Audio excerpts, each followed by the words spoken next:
Hello everyone, and thank you for watching my channel. If you like what I'm doing here, please consider subscribing, liking, and commenting. It would really help the channel out quite a bit. Thank you very much. The CBS Radio Mystery Theater presents...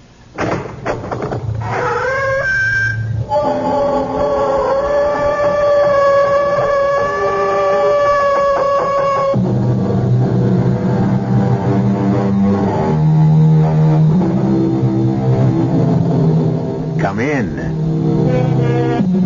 Welcome. I'm E.G. Marshall, your pilot on a mysterious cruise through the uncharted seas of your very own imagination. Vengeance is mine, I shall repay, saith the Lord. From this we must assume that revenge belongs to him and to him alone, and that should end the matter, shouldn't it? But so many times, so many of us are so outraged by the painful fact that wrongdoers simply seem to get away with murder. Well, don't bet on it. After all, if the Lord says he will repay, he is good for the debt. And if he chooses to make it a long-term note, he has plenty of time. All of eternity. Rosa, look there. The car. It's out of control. Oh! Rosa, hurry. Maybe we can help these people. Benno, are they... Oh, no. They're dead. There's nothing I can do for them. Are you sure? I'm sure. The impact of the crash, death was immediate. It's the Konigs. The Konigs? The people I told you about. The ones who have the papers and a visa to go to the United States. Oh. Poor souls. They waited so long to get on the quota. Rosa, you say they have papers? Well, then, why don't we... No, Benno. But how else? How else we'd be able to get to America? Benno, I don't think it's the right thing. Who'll ever know? Who'll ever care? Here, help me. We'll take their papers. But it's stealing. Stealing? They can't use them anymore. They have better papers now. A passport to heaven. They won't mind if we use their visa to get to the next best place.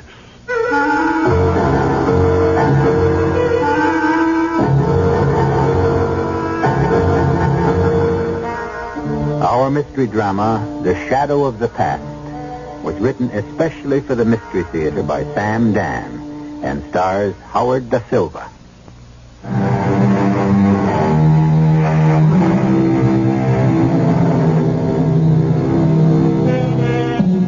The neighborhood is old, run down.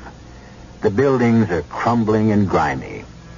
The neighborhood used to be a ghetto, a procession of many ghettos, as succeeding waves of immigrant nationalities pause here before moving on to the full promise of America.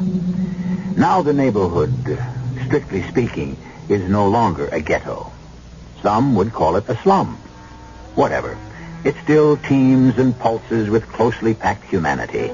It is still a melting pot, a crucible, a place for dreams and despair. Men and women throng the streets, move in and out of dingy shops, chat animatedly on the sidewalks, on the steps, from the windows. Little kids play jacks, hopscotch, hump rope. The older ones play stickball in the gutter, dodging the automobiles. That wiry kid at bat right now looks like he could hit that ball 3 sewers at least. See that swing, and there it goes. That ball must be at least 6 stories high. It'll pretty near make the end of the block. But watch the kid in the red shirt go after it. Look out for those people, red shirt. That fat man, the one with the briefcase in one hand and the notebook in the other. Look out! You'll run into him. I got it. He's out. The bomb, he's out. Oh, my eye. I can't see. What have you done to me? I'm blind. I didn't do it on purpose. Hoodlum! You could have killed me. Call an ambulance. I'm bleeding. Police! Well, wait a minute. You don't need an ambulance. You can walk right in and see Doc. You're right outside the doctor's Get office. your hands off me. I'm just going into jail. Yeah, sure. But first get that eye fixed, huh? Now, come on. Just up the steps right here. That's it. Hey, Tonto, you guys saved me my liquor spot, huh? That's it. Now, through the hall. I'll teach you to attack law-abiding citizens on the street. Okay, here we go. Now, ring the bell and walk in. Hey there, Mrs. Koenig. Oh, my. What is this, Joseph? I ran into him and banged up his eyes. Is that Koenig? I'm blind. I'm going blind. No, everything will be all right. Mister, I leave you in the best hands. Let me help you. This way. The doctor will see you immediately. Benno? No, bring him in, Rosa. Now, just sit down there. I'll answer it outside in the office. Well, now let me look at the eye. I'm blind. No. Nothing like that. Here, let me wash it out first. Then we can see what we have. I know it does sting just a little bit. Did someone hit you? Hoodlum.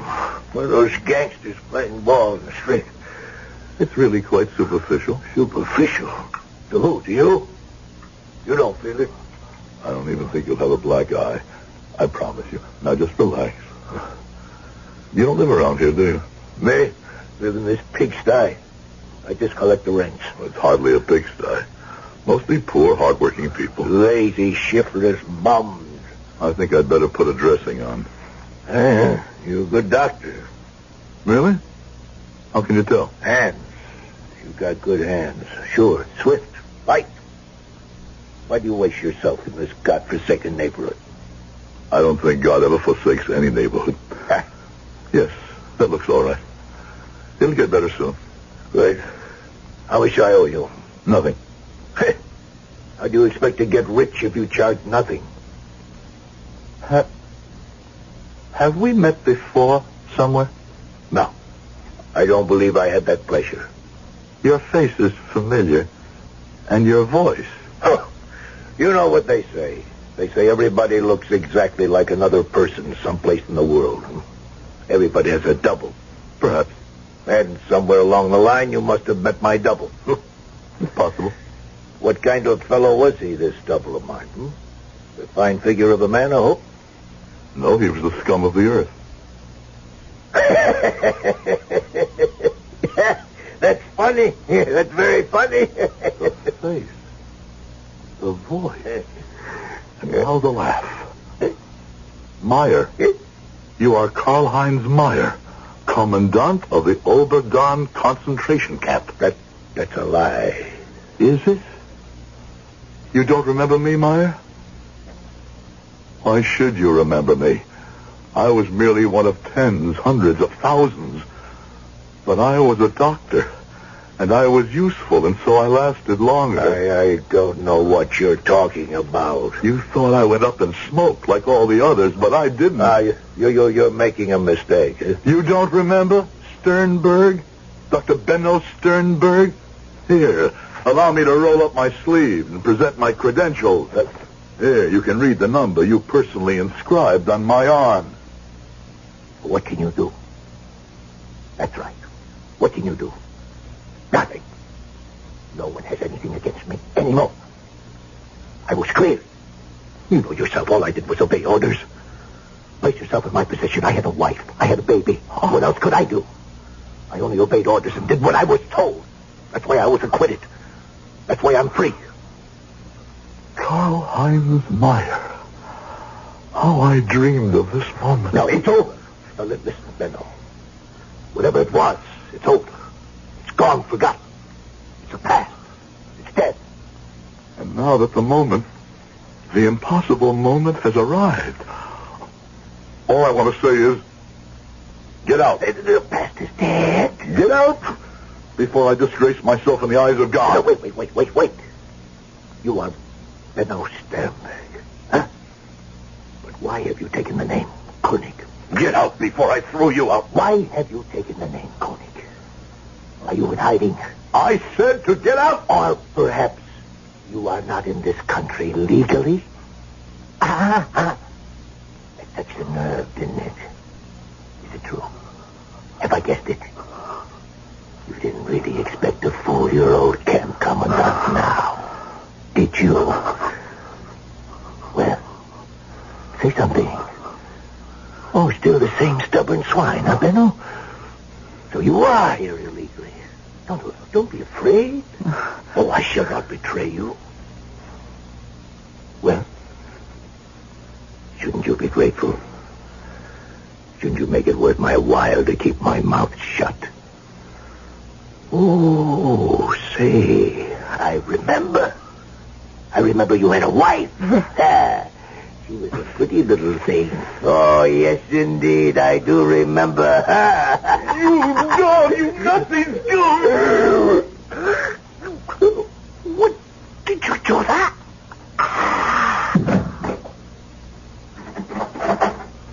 Oh, Benno, there's a patient outside. Close the door. What? Come in, close the door. Benno, what happened to him? He's dead. Dead? What do you mean dead? Why? I killed him. You... What are you saying? I drove a pair of scissors through his heart. No. You didn't recognize him when he came in, did you, Rosa? Recognize him? Meyer. Karl-Heinz Meyer. Do you remember? You had no right to kill him. I don't know what happened. Something. I looked at his face and I heard his voice. And suddenly, he became all their voices and all their boots and their bludgeons and their pistols and their faces. And there was the barbed wire, the stone walls, the screams, the smoke. All of us heard it together. To be beaten, tortured, murdered. And now, Benno, are you better than he is? You are a murderer, too. Rosa, the beast, he knew it once. He knew it once I was here illegally. At our age, to be homeless again. Homelessness is nothing new for us, Benno. But murder? No, you had no right to kill him. I know I had no right to kill him. But I did, and he's dead. You must call the police. And go to prison? Is that what I must do now? At my age? But the law says... Laws are made by politicians. Not this law, Benno. This law was made by God. I know.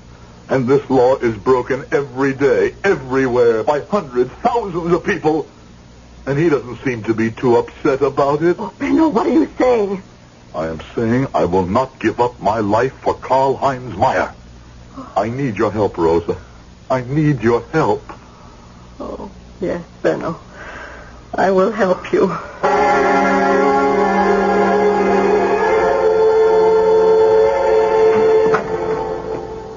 Benno. Yes? Benno. What is it? It begins. What begins? The business with the police. Rosa, what are you talking about? There is a policeman in the office. What does he want? He says he wants to talk to you. All right. He probably wants to ask me about Meyer. Oh, no. He's here to arrest you. Why? Because you killed Meyer. Rosa, they don't know that. They can't know that. Why did you have to kill him? Why? I can't bring him back, Rosa. Now I'll see this police officer. You wish to see me?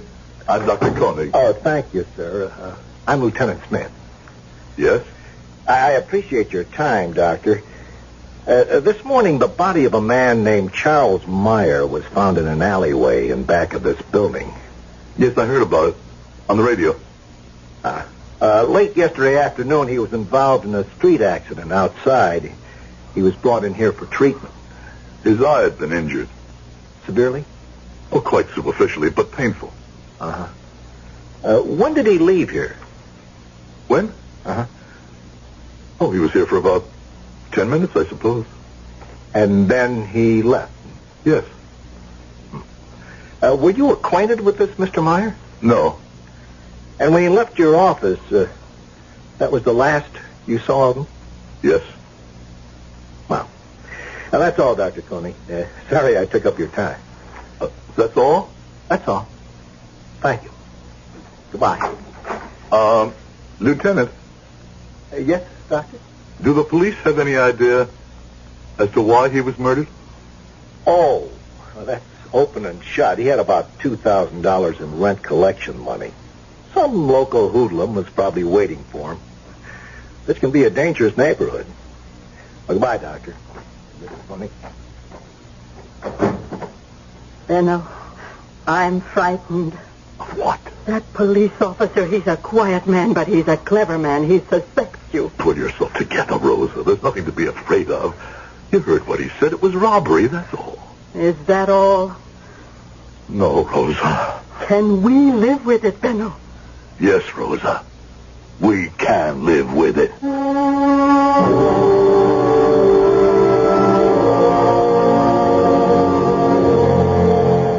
Benno will have to fight the habits and the personal morality of a lifetime.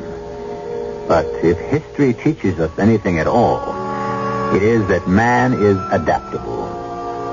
We'll see how well the good doctor adapts to his new role in just a few moments when I return with Act 2.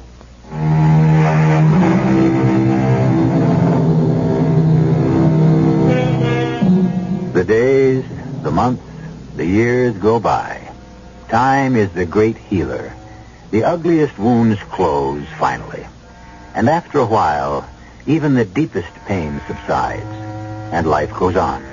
It finds a new channel, a new purpose. The past is forgotten. Until one day, a door opens, and an evil presence enters the room. And once again, the past, the dreadful, horrible past, becomes again the unbearable present. When the past threatened Dr. Benno Sternberg, or Koenig, as he is now called, Benno struck at it furiously and killed it. However, society calls what he did murder, and Benno must find a way to live with it. Rosa? Come, have your tea. Rosa. Yes. All day you stand there looking out at the window as if you expect someone. I expect someone, Benno. Who? You know who. The police officer. Rosa. Every time I see a policeman... I killed a man who deserved to die. You can't talk that way. They spoke that way. They decided who could live and who must die. How many appointments have I today? I'll look in the book. Why? Cancel them. I did that yesterday and the day before. I don't feel well. Benno, you know what you have to do. Don't tell me anything. Let me be. I killed Meyer, and it's over. Done with. It's in the past. And the past must be forgotten. The past is dead. You understand? Yes, Benno. I understand.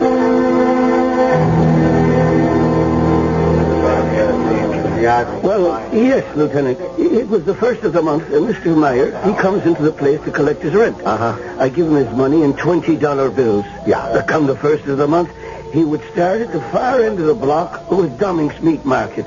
He collected from all the stores on this side of the street. What kind of man was this, Mr. Meyer? Very methodical. On the dot. Always here 4 o'clock in the afternoon of the first day of the month. Always started collecting from the far end. Always wound up with me. Always, Mr. Shannon? Always, Lieutenant Smith. That last day, too? Sure. We chatted a bit about this and that, and I seen him to the door. Where did he go? Oh, just 10, 15 feet to the bus stop on the corner. Through for the day. Then one of the kids runs into him, not meaning any harm, of course. And they bring him inside to the good doctor's place. It's the corner house next door. And that's the last I seen of him.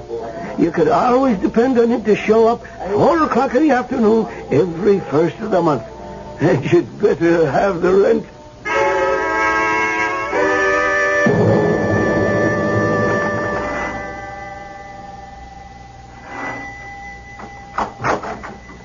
Hello, Mrs. Koenig. Oh. I'm sorry to bother you again. Is the doctor in? Yes. Won't you have a seat? This really won't take a minute. I'll tell him you're here. Thank you.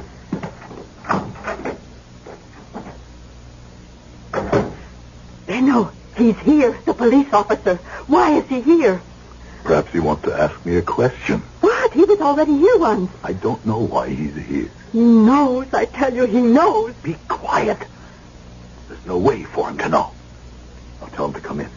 Yes, but please, Benno, don't ask me to stay in here with you. Rosa, I need you. I can't help you, Benno. I'm too frightened. I would give us away.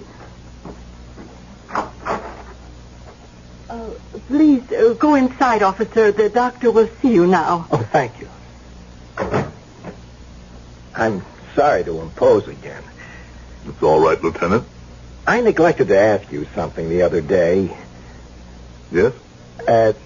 You said Mr. Meyer had been here for about 10 minutes. It might have been 15. I didn't think to check. Oh, that doesn't matter. That doesn't matter. Now, when he left the office, where did he go? Where did he go? Uh-huh. I would say he went out. Out to the street? Well, yes, out to the street.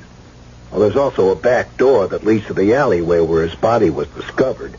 Could he have gone out that back door? No, he went out the front door. I see. Well, I'll have to pick up the trail from there, somehow. Well, thank you again. It's nothing. Goodbye, Vacuum. Goodbye, Mrs. Coney. Goodbye. Rosa, Yes? I must lie down for a while. But you have an appointment to examine Mr. Kavlik in 15 minutes. I have to lie down. Cancel it. But that man doesn't have a That's telephone. not my problem. Benno. I can't do any work this afternoon. What did the officer want? Nothing. Then what's bothering you? Nothing's bothering me. I don't feel well. I'm 62 years old. Don't I have the right to feel ill once in a while?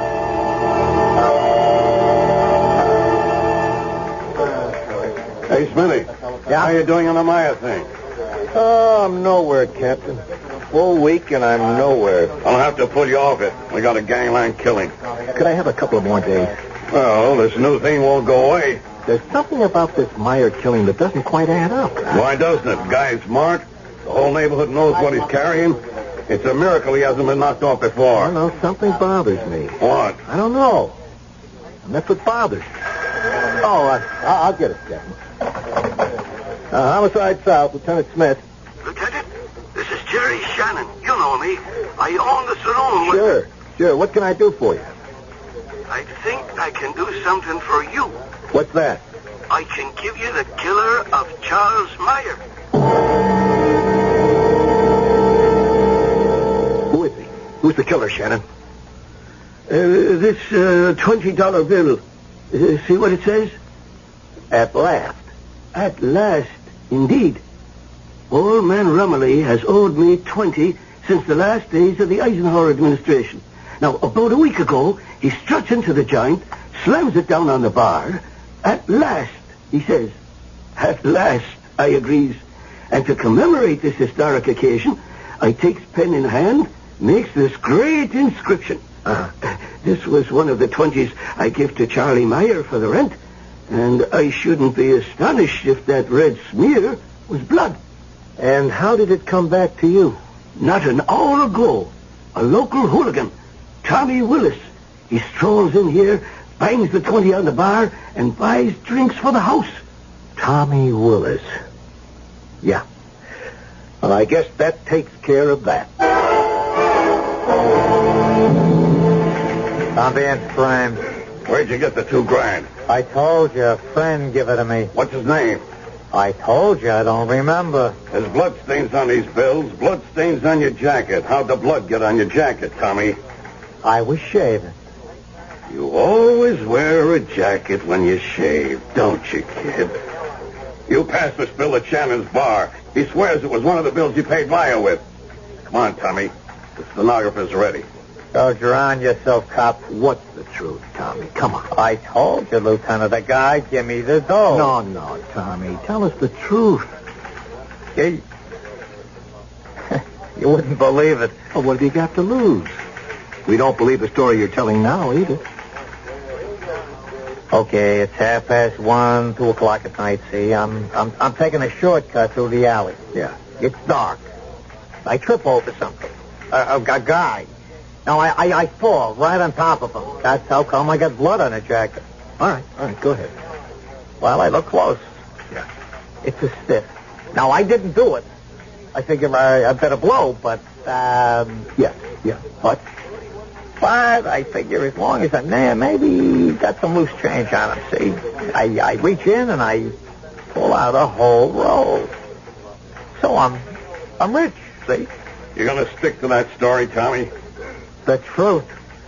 Well, maybe the jury will believe you. You can't hang it on me. Poser, Daly, take him back. Wait a minute, I didn't do it. I go up against the jury with my rap, I'm gone for life. Now give me a break.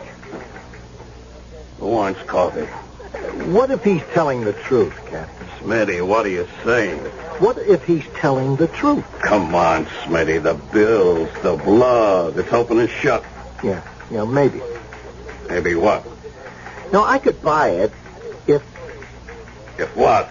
If when Meyer left the doctor's office, he went out the back way into the alley. But he didn't. According to the doctor, he went out the front door into the street. So? How could Tommy get him to go back there to the alley? Meyer was through for the day. If he left the front way, he'd be at the bus stop. So maybe he went out the back way. But Dr. Koenig says... Maybe I better check Dr. Koenig again.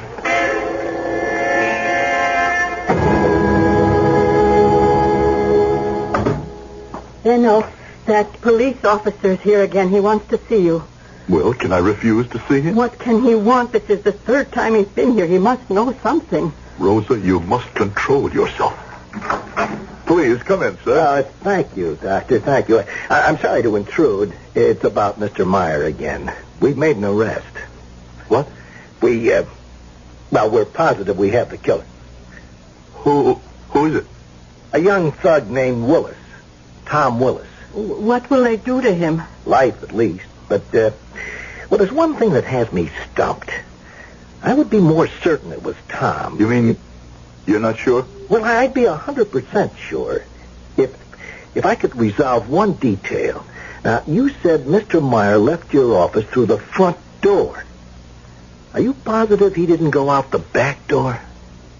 I'm only positive he left the office. I took it for granted that he went out into the street. Oh, then actually you didn't see him go out into the street. Oh, let me think. Well, it was over a week ago, and Is something the matter, Doctor? I saw him. You saw him? Yes, I'm sorry you didn't ask me. Well, perhaps I should have asked you. I saw him come from my husband's surgery, come here into the waiting room.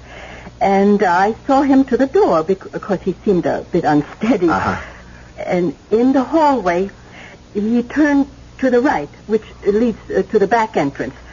So I remember I called to him. I said, "That's the back door." And he answered me, "It's all right. I know where I'm going." Well, then that clears it all up. I'm sorry I contributed to the misunderstanding. It was just that I naturally thought he would go out. Oh, no harm done. I don't think I'll have to bother you again, Doctor, Mrs. Koenig. Goodbye. Goodbye, Lieutenant. Oh, Rosa. Now I'm in it too, Benno. Now I'm also a part of it. And that should be the end of it, shouldn't it? The police have a suspect with whom they're very happy. And certainly he would seem to be the ideal killer. If you were on the jury and didn't know what we know, wouldn't you vote to convict on this evidence? Of course you would. Is this Lieutenant Smith's last visit to Benno's office? You know it isn't. Be here when he calls again in just a few moments, when I return with Act 3.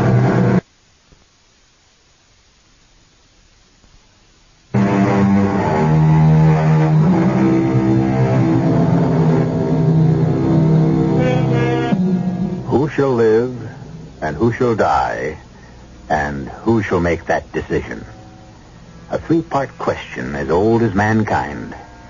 And for all that we have advanced, assuming, of course, that we have advanced at all, we have never even come close to answering any part of that question, let alone all of it. It's a question now that bewilders and bedevils Benno and Rosa Sternberg, or Benno and Rosa Koenig, as they have chosen to call themselves. Two people who have never done anything wrong in a long and useful lifetime, until last week. And now, one crime must beget another. No. It would be different if he were somebody. What do you mean, somebody? Somebody that mattered. All of us matter. He's a hoodlum, a criminal. I won't die for him. Shall he die for us? Why not? Why not? Why not? Oh, my dear Lord. Rosa. When did you ever talk this way, Benno? Yes, you killed Meyer, but he poisoned you first. And the poison has spread. Soon it'll reach your heart. Soon you will talk like Meyer and the rest of them. Soon you will be like Meyer. Please, Rosa. Benno, can you let this boy die for you? Rosa, just once. Just once, let us be hard. Hard? Let us be smart. The way men must be if they want to survive. This is the world, Rosa. A world we never made, but this is what it takes to live in the world. To live? Live how? For once. For just once, and no more. Let someone else pay for us. For once, just once, let someone else be a victim. Is that what you want, Benno? I want to go on living, working, helping people with my skill. You haven't seen a single patient all week. I know, but I will. I'm better now. I'm ready. You will never be ready. No, I'm ready. Your right hand. See how it shakes? It's cold in here. It'll always be cold in here. You must help me, Rosa. Oh, if I only could. But Ben, that right hand of yours, it was used to kill. How can it ever be used to cure again unless you... I don't want to hear any more.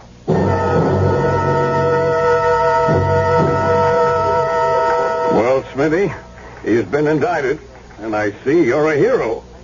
Did you read the papers? Quick, efficient, skillful police work by an alert team of homicide detectives led by Lieutenant Everett Smith. Was a good job, Smitty. Smitty. Yeah. What's the matter now? I don't know. I know you got the blahs. Once the excitement of a case is over, You know, I wish I could convince myself that it really should be over. What are you building to? Why did Meyer go out the back way? Hold the phone. When he went out the front way, you were unhappy because you didn't see how he could wind up in the back alley. Yeah, I know. Well, so now that we established he did go out the back way, shouldn't that tie it up? No. Why not? It does what it has to do. It puts him in the alley where you needed him. I know, but... Yeah? What was he doing in that alley? Oh, come on, Smitty. No, look. Meyer was a smart apple. He had to be. Now, he's carrying a lot of money in a tough neighborhood. He's through for the day. The habits of 25 years should send him to the bus stop right outside of Shannon's bar, just outside of Dr. Koenig's apartment. So? So why doesn't he go right to the bus stop right after Koenig treats him? Well, maybe... Maybe what? What does he want to go into that back alley for? What sense does it make? You can't figure some guys. But you could figure him. He had a routine as steady as the clock, as regular as the calendar. Now, why would he go into the alley? Look, it's an interesting mental exercise, but we got work to do. Billingham, don't fight me. Go with me, just for a minute. Now, let's say that Tommy Willis didn't kill Meyer. But he did. The evidence all... For the sake of argument. Say we didn't have Tommy, all right? Where would we be? We would be exactly nowhere. And who would have been the last person to see Meyer alive? Dr. Koenig. That's who. Are you trying to drag the doctor into this? No, I'm just walking along a path. I don't know where it's going. Meyer gets hit in the eye accidentally. Right. He gets taken into Dr. Koenig's office accidentally. Right. Because this doc happens to be closest to the scene. Right. Now, why would Koenig kill him? I didn't say Koenig killed him. Well, what are you saying? I want another day on this case. Oh, Smitty. No, something's bothering me. What kind of line have you got to follow? If we discount Tommy, now I said if. What have we got? An encounter between Koenig and Meyer. Till now, we figured it a robbery. If it isn't, what is it? You got the floor. Why do we assume that Koenig and Meyer didn't know each other? Because Koenig said so. Yeah. You know what I want to do today? I want to check both of them out.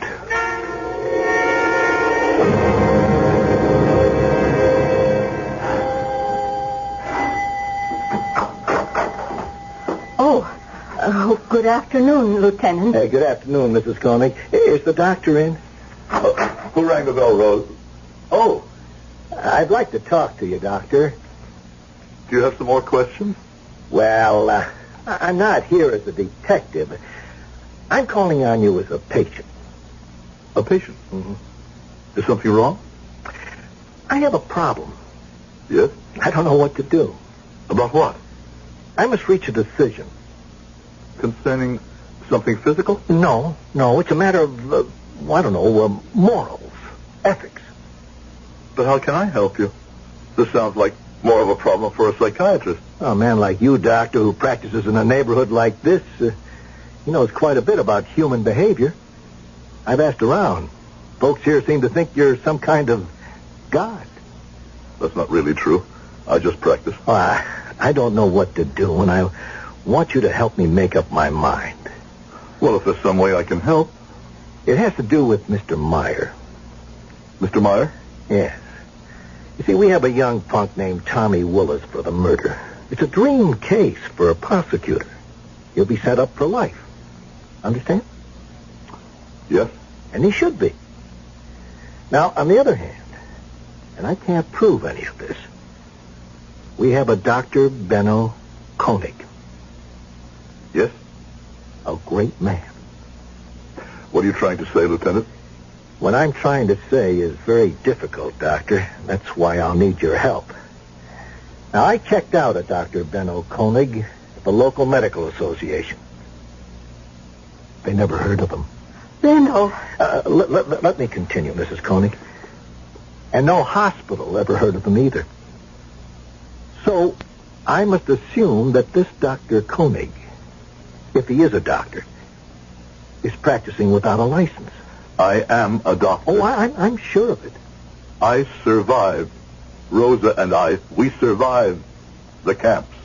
Don't ask how. But when it was over, I wanted to come to this country.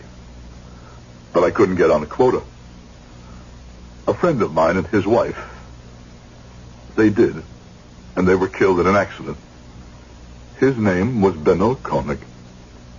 We took the visa, the papers, but the only thing was, Koenig wasn't a doctor. I could come to this country under the name Benno Koenig, but I couldn't practice medicine. I see. But I must practice, or die. All those years in the camps, the thought that one day I could once again be a doctor, that's what kept me alive. I understand, Doctor. And so, for all these years, I have hidden myself here. I treat the poor, the forgotten, the hopeless. Who would bother me here? Who would think to ask? And then Meyer walked in. Meyer. Now, I can't prove any of this. Remember, I can't prove it. But Meyer, now he must have been part of your past. An evil part of your past. No. Don't answer me. And so, you killed him. I can understand that as a human being. I could even justify it. No. Please, don't talk. Remember, I can't prove any of this. Even if we could establish that you did know Meyer, even if we could establish a motive from the past, we couldn't prove it. But I have a problem. Yes. What to do about the fact that I have no license, no credentials, to stop me from practicing? No. I'm a homicide detective. I'm not concerned with that. Well, maybe I should be, but in my business, on a practical basis, we have to overlook things every day. No, my problem is Tommy Willis. The boy. Now, I don't know what to do. I could forget everything and go on to my next case. Should I? I mean, after all, why shouldn't Tommy pay for Meyer? Why? Whom means more to the community? You or Tommy? And let me tell you something else. If Tommy beats this rap, he'll be back again in a day, a week, a month. He'll commit murder. That's where he's headed. Isn't this the best solution to the problem? Well, what? I've come for advice, Doctor. What should I do? I can't advise you. You can, Doctor. You can. You're a man of experience and wisdom. No. I want your advice. No. Benno. No. You must do what your conscience commands. What does your conscience command, Doctor? I say... Now remember, the case against Tommy is ironclad. No one need ever know except us. There are poor people out there. You're their only hope. Isn't it better for you to stay here and help them? But I can't help them. I can't, not anymore. My hands, they're no longer the hands of a doctor. They're the hands of a murderer. Benno. Yes, Rose.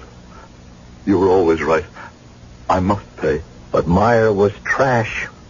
This boy is no better. Remember who you're paying for. Still, I must pay. We must pay. And this is how we survive the Myers. Lieutenant, let me treat you for the problem you came in with. I can do it. Now I can do it. I murdered Camp Commandant Karl-Heinz Meyer.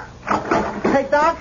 Oh, Joseph, that arm. What happened? It went right through a plate glass window. Come inside quickly. Oh, may I, Lieutenant? Well, go right ahead, Dr. Koenig. You mean Dr. Sternberg? First, we must stop the bleeding. Oh, would you mind waiting, Lieutenant? Dr. Sternberg will be with you in just a few minutes.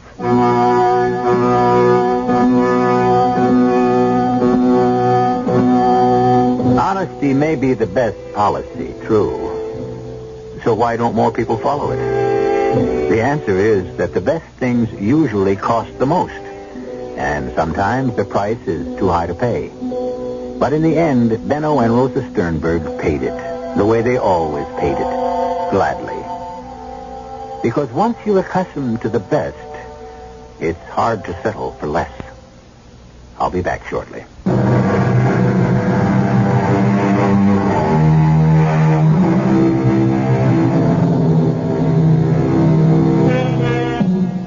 The book says, by their deeds you shall know them. And it's always true. In the long run, they will do the same deeds over and over again. After all, the leopard doesn't change his spots, does he? The mayors of this world will go on being the mayors. And so will the Sternbergs. And where will it end? That depends on who will survive. And on whom each of us will choose to be. Our cast included Howard Da Silva, Clarice Blackburn, Sam Gray, Gilbert Mack, and Jack Grimes. The entire production was under the direction of Hyman Brown. And now, a preview of our next tale. Everyone in this town seems to know what's wrong with my house except Helen and me. They know there's something wrong. That's all they know. Oh, and you know more, beautiful Zoe. Ah, yes. Behind those beautiful green eyes lies secret. And your attitude is one reason why I can't tell you. You wouldn't believe me anyway. Try me. All right. The house you're living in doesn't really belong to you. That house was stolen from the daughter of Marie Laveau. Marie Laveau? Who's she? The most powerful Bokor in the history of voodoo. The beautiful black woman who ruled as the voodoo queen of New Orleans for half a century. You, Douglas Fenton, are living in the house of the voodoo queen. And she wants you out. Radio Mystery Theater was sponsored in part by Contact, the 12-hour cold capsule. This is E.G. Marshall inviting you to return to our Mystery Theater for another adventure in the macabre. Until next time, pleasant dreams.